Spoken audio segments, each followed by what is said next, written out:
இந்த தேர்தலில் நீண்ட காலமாக திராவிடம் என்கிற இந்த திருட்டு தத்துவத்தை இந்த நிலத்தில் கட்டி கணக்கில்லாத ஊழல் லஞ்சத்தில் ஊறி கொளுத்து நாட்டு குடிகளுக்கு பசி பஞ்சம் ஏழ்மை வறுமையை தந்து ஓட்டுக்கு 1000 2000 கொடுத்து பறித்து என் நிலத்தின் வளத்தை எல்லாம் அள்ளிவிட்டு மக்களின் நலத்தை எல்லாம் கெடுத்து என் மொழியை சிதைத்து அழித்து என் கலை இலக்கிய பண்பாடு வரலாற்றை எல்லாம் மறைத்து நாசம் பண்ணிய இந்த திருட்டு திராவிடத்தை தீ வைத்து கொளுத்த வேண்டும் என்று தீந்தமிழ் இனத்தின் மக்கள் என்னிலும் இளைய என் இளைஞர்கள் என் உடன் பிறந்தார்கள் ஒரு புரட்சிகர தீக்குச்சியாக பற்றியறகை காத்திருக்கிறார்கள்.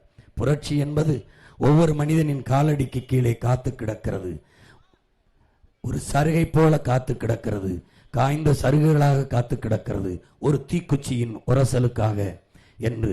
அப்படி காத்து கொண்டிருக்க அந்த புரட்சியர் தயாராக இருக்கிற சருகை என் உடன் பிறந்தார்கள் பற்ற வைத்து எரிய வைக்க காத்திருக்கிறார்கள். புரட்சி என்பது சின்ன விளக்கில் மெழுகுவர்த்தியில் எரிகிற தீயை வாய்க்கிட்டே இருந்து பூ என்று ஊதினால் அந்த காற்று அணைத்து விடும்.